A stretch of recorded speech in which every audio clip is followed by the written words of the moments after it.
7 o'clock, and it's time to speak to the chairperson of IEBC, Mr. Wafula Chebukati. He's joining us from Nairobi. Well, we give him a moment just to get ready. But of course, we'll be talking about the situation with the IEBC calendar, because we know that at the start of this year, they had set out to start the process of boundaries review. These are the boundaries for the constituencies, as well as the more than 1,400 wards across the country. And that conversation was supposed to be beginning in March. Also, there were some by-elections that were postponed because of COVID-19, 5 of them, 4 of them at the ward levels, and 1 more at the constituency level. And so, Mr. Wafula Chebukati, good morning, and how have you been keeping with the situation with the coronavirus pandemic across the country? We've been keeping safe, following the Ministry of Health guidelines, and so far, so good. I've not had an incident from the IEBC team as relates to the virus. And maybe in some general terms, you may help us understand how much of an impact has this been, especially when it comes to do with the operations of the Commission and the normal daily routines that you would have had to go through without the COVID-19. Yes, like another institution, we were affected by this pandemic, and we scaled down our staff. But the core business of the Commission continue running. At least each directorate has people who are working in their respective domains. But at the time the pandemic came, we were working on a lot of activities related to, after the post-election evaluation report came out, after our internal audit report came out, embarked on internal reforms as relates to our calendar. Meaning we came up with a revised human resource manual, which we have implemented. We also came up with a finance policy and manual again, and came up with the procurement policy and manual. These manuals are very instrumental in ensuring that the Commission runs its activities. Remember, we had a lot of procurement issues in 2017, but this manual is now in place. We expect smooth running of the Commission. At the time, again, COVID came in. We had just finished working on our strategic plan 2020 to 2025, which is undergoing stakeholder evaluation, and we shall be launching it soon. Right. Remember, it's from the strategic plan that we are able now to come up with the election operations plan. So there's a bit of disruption in the COVID as far as the internal organization is concerned, but we are still managing our activities. Right. So I heard you say that you have had to scale down operations. Let me understand how exactly this is, and especially to the human resource. I know IEBC sometimes has permanent contracts and sometimes temporary contracts. Has this been affected by the scaling down for staff? Yes, we have a staff of 900 across the country. Some in the headquarters and in all the 47 counties. In each respective county, we have a county election manager and constituency election coordinator. So that is the general framework of 900 staff. And now we talk of scaling down, we ensure that each office at least has 1 or 2 people in the respective counties, so that they deal with emergencies. Right. But of course, in the headquarters also the same. We have at least the directorate as 1 or 2 persons working on any urgent situations. But at the end of the day, the rest of the staff, those who are over 58 years old and those who have conditions, are working from home. Okay. Yes. All right, and so one may wonder, during coronavirus pandemic, what exactly are IEBC officers doing at the counties? I know there's supposed to be a continuous voter registration. You've said that you're postponing some by-elections. So what exactly are they doing at the counties and even at the headquarters? Yeah, there are a lot of activities which may come up, but for the ones at the counties, mainly it's more of coordinating headquarters in case of any urgent matters. We had, of course, activities like voter registration has been stalled. Kenyans are not going to register for obvious reasons because of the pandemic. As you rightly put it, the by-elections were postponed because of this pandemic. You know, it involves human-to-human conduct. So activities which involve human-to-human conduct have been scaled down. But nevertheless, operations and urgent operations that may come up have to go on. Right. Let's specifically talk about those 5 by-elections, because there is the by-election for Dabaso Ward in Kilifi County, Kisumu North Ward in Kisumu County, Kahawa Wendani Ward in Nairobi. Kahawa Wendani is in Kiambu. Kahawa Wendani is in Kiambu. Yes, it's in Kiambu. Then there's Wundanyi Mbale Ward in Taita Taveta, as well as Msambweni constituency in Kwale. So these by-elections obviously were postponed, and it's allowed in law. So when do you think the next likely moment that you can be in a position to conduct these by-elections? Yes, thank you for that. You know, we all understand that the people of the respective wards and constituencies need representation in parliament and the county assemblies. So immediately the situation improves, and we shall work on this in consultation with the Minister of Health. Immediately the situation improves and the country is opened up, the curfew is lifted. Our team is working on a program of having elections during and post-COVID. We are talking about, and remember, we had the main problem here is human-to-human conduct. Elections involves human-to-human conduct. Right. So we are looking at a situation where we have an election in this environment. You're talking about keeping social distance. We're talking about the use of sanitizers, face masks during a polling situation. Right. And that is what our team is working on. We shall, of course, have a meeting with the Minister of Health and agree, or rather seek advice on the best way again to go about this activity. Okay. But immediately after the curfews and other activities are scaled down, then we shall embark on this program and set new dates for these by-elections. I don't know. Of course, you said that it's a work in progress, but what are some of the things that you're looking at? Because ordinarily you open the polling stations at 6 a.m., they close at 5 p.m. Would this be sufficient time for voters to participate in a by-election when they have to do the sanitization, they have to keep the social distancing? Would that be sufficient time, or what are some of these options that you're looking at? I think we're working at those options, and I think time will be sufficient. Remember, the only thing that will change is keeping social distance. Doesn't really affect the rate at which the amount of time taken by a voter in a polling station. And so it's more of just what we are calling the new normal now has to set in. Right. And I've seen some African countries, just like Burundi the other day, did the elections without oblivious of this pandemic. But we have a better example for us is Korea. Korea carried out an election during this pandemic, and they did exactly what we are saying is a good example for us.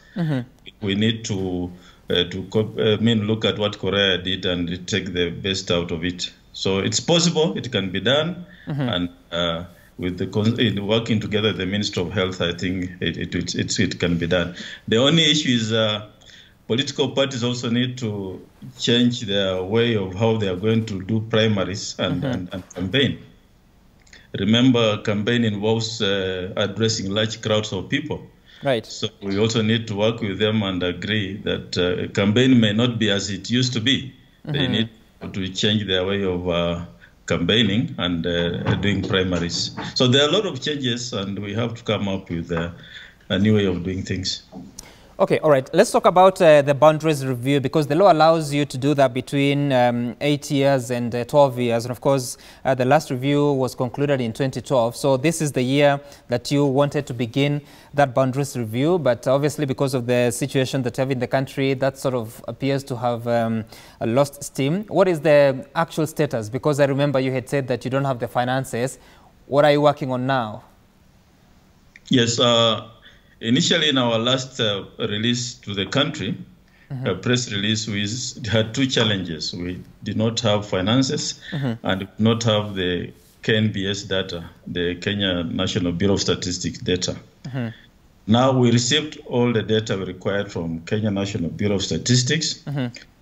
And we also have finances have been allocated to us for the next financial year, which means they'll be available from around September. Right. What's happening now is our staff are doing the desktop review that's populating the map of Kenya with the data which they have. But the major part of this exercise is public participation. That is the major part of it. And it means the commission has to go around the country, the 290 constituencies, right, and meet the people in those constituencies and collect their views, and then come and collect those views and come up with the review. However, this can only be done after, again, the COVID. Now, after the first two issues were sorted out, then COVID set in. And we cannot do public participation with this pandemic. So we have to wait until such a time that we are able to do that. The major challenge will be that the law provides that this report, if it's generated, can only be used if it's generated 12 months to the general election. Yes. Now, 12 months, you're talking about July 2021. Meaning, if we start this year, and when we start, we have barely a year to ensure that everything is done before July 2021 to use the report in the next election. And this includes compulsory dispute resolution period, about 4 months, plus minus. So it is a very uncertain period. But remember, you have said it's 4 to 12 years. So what the commission will do is immediately the situation calms down as far as the pandemic is concerned, we shall start the exercise. And if we are not done with it, we stop, concentrate on the general elections after that. Then we can now begin or rather finish the remaining part after the general election. But Chairman, don't we face some risks there? Because if you have to start the boundaries review, then stop midway, your term expires January 2023. And in August of 2022, you have an election. Don't you think that will be setting ourselves for failure? Because a new commission may want to restart the process of reviewing the boundaries? Remember, the commission is a going concern. We have a secretariat. We have records. And so anything which we shall do will be documented. Remember, the commission will continue functioning. But what we are saying is that between when we start and the general election, we shall still continue with the exercise. It doesn't mean that we now stop in July. It will still continue until such a time that maybe what's left after the general election may just be report writing and that kind of thing. So I don't see any problem in starting the process and finalizing it after the general election.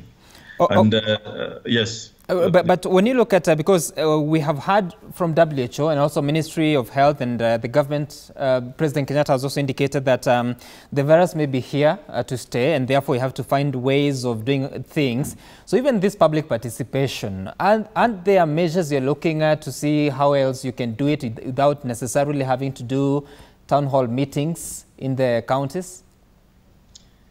Yes, it's actually it's part of what the team is coming up with.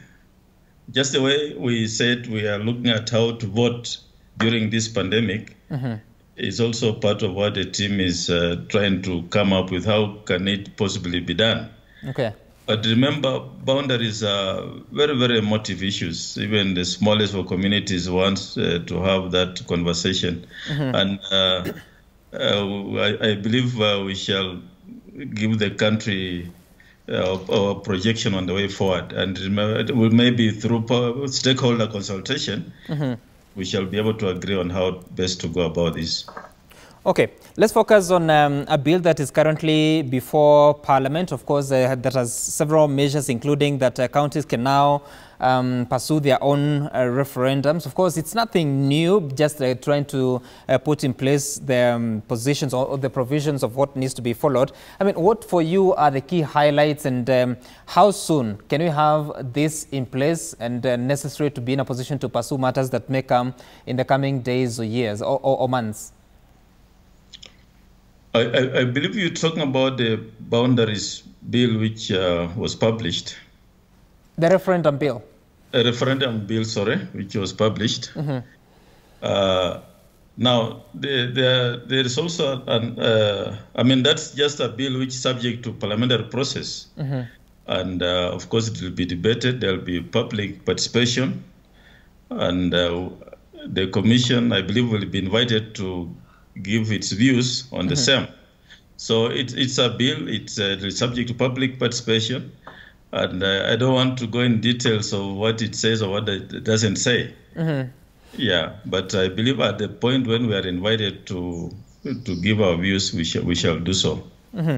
Oh, of course, this is part of public participation, if I may loosely term it so. But people have been asking the question because when it came out, there was that confusion that this is the bill that should be amending the constitution. But then again, there's the reality that it's a bill to provide for how referenda can be conducted.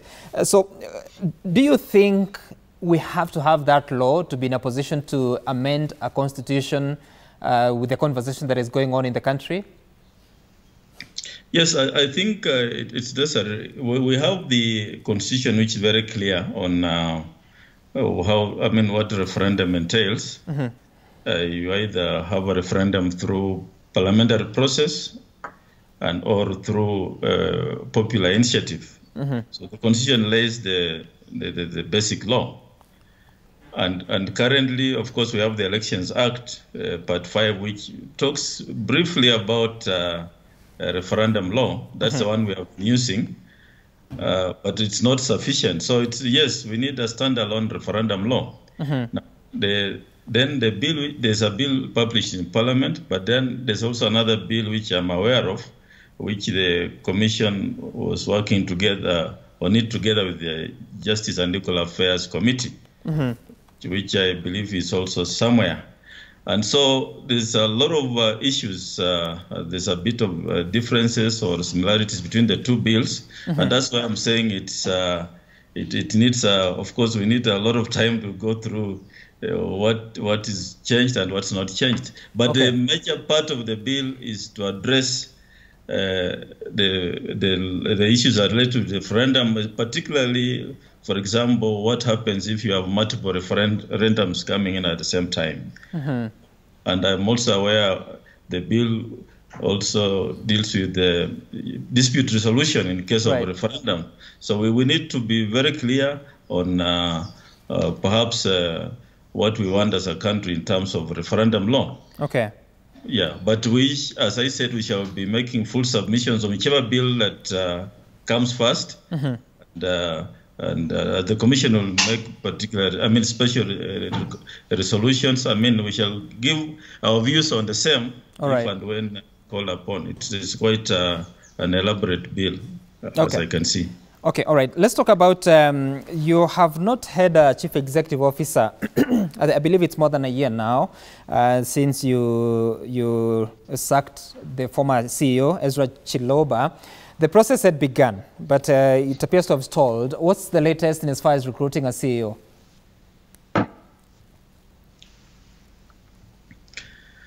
Yes, thank you. The process began some time back, and we invited applications from Kenyans. However, there was a court order stopping us from proceeding.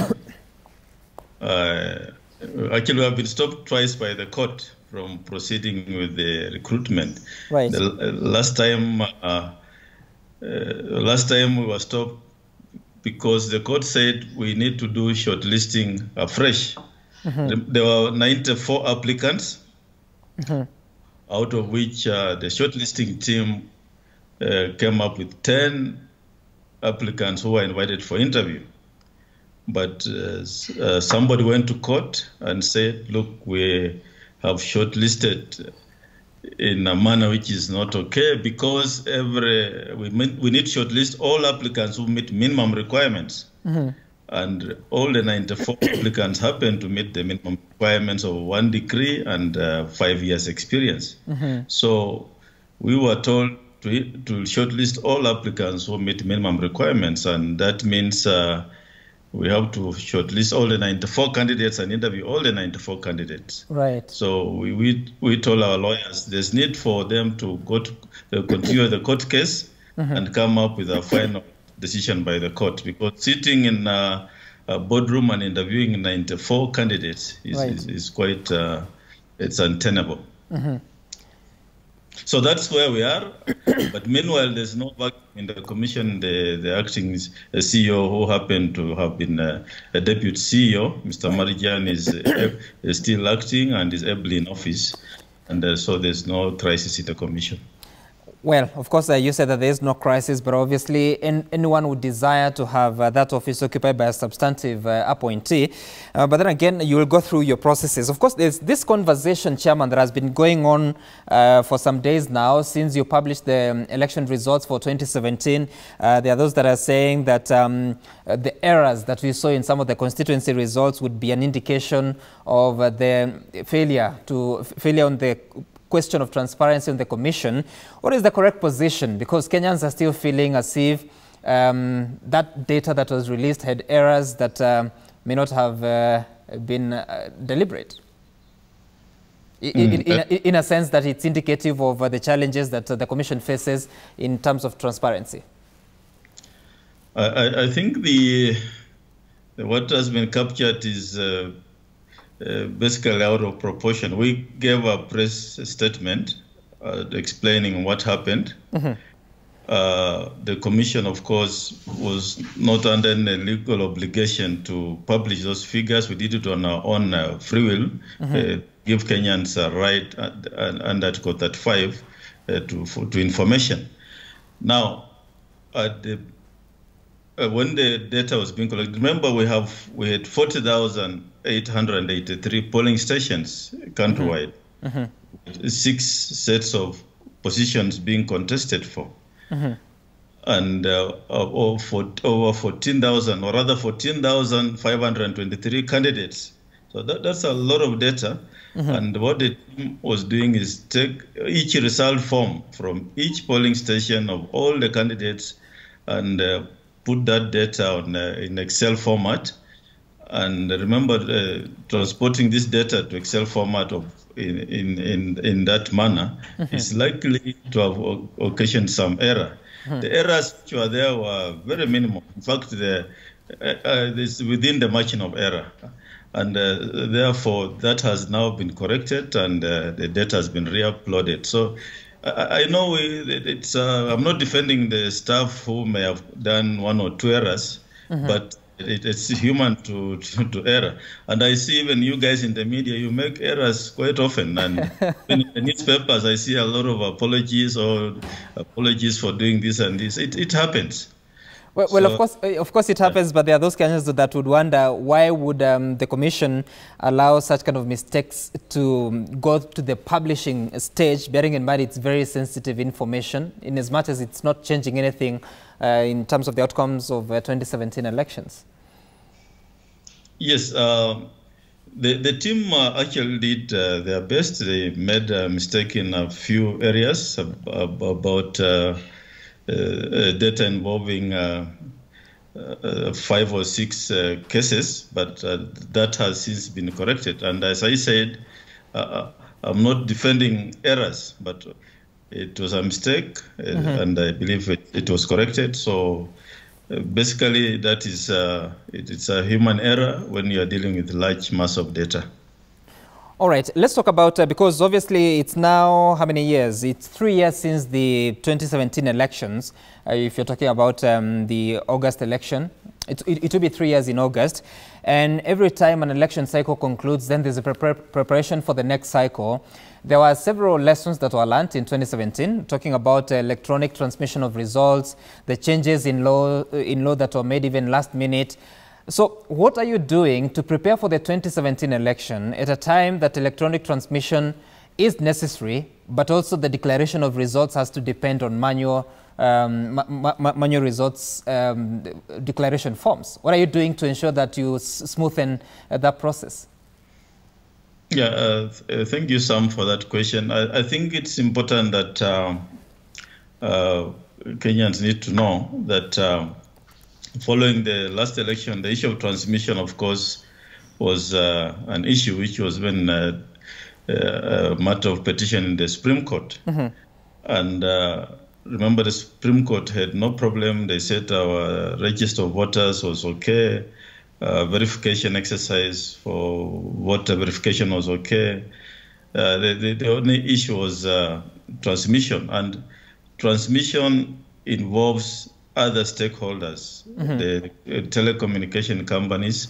At the moment, what we have done is we are in communication with the Communication Authority of Kenya. Mm-hmm. Most parts of this country don't have 3G network as up to now as we speak. Mm-hmm. So we are in touch with the Communication Authority of Kenya, mm-hmm. as to how we can manage the 30% of the country which doesn't have 3G network. That conversation is ongoing. Mm-hmm. As regards technology, we have had meetings with the relevant parliamentary committees. Mm-hmm. And also Treasury is aware. We need to start now and ensure that our kits are in good condition. Remember last time, 2017, we were procuring last minute. Mm-hmm. But we are saying, look, if we need to use these kits in 2022, mm-hmm. we need to, if we are using the ones we have, we need to service them. We need to have the necessary software. Mm-hmm. And this is the time to do it. However, so far we don't have a budget for it, okay. And we are hoping that this conversation is moved to the next level. Mm-hmm. But if we are going to buy new kits, then it will be more expensive. But mm-hmm. Again, we need to do so in good time. So we have had meetings with the Justice Legal Affairs Committee. We have also had a talk with the Attorney General. On behalf of the executive, and we hope that this conversation about technology should be done in good time so that we don't procure last minute as we did in 2017. What do you think? Is it possible to reuse the kits of 2017, bearing in mind there was that controversy about the procurement of who was giving you the back-end services, some of them being in Europe? Yes, we can reuse the kits, although some, we have been talking about reusing kits now for some time, mm-hmm. but we have had no budget to bring them all in one place, upload new software and prepare them generally. But we can reuse the kits, although quite a number are damaged, about 20% are damaged. We have to buy for replacement. Mm-hmm.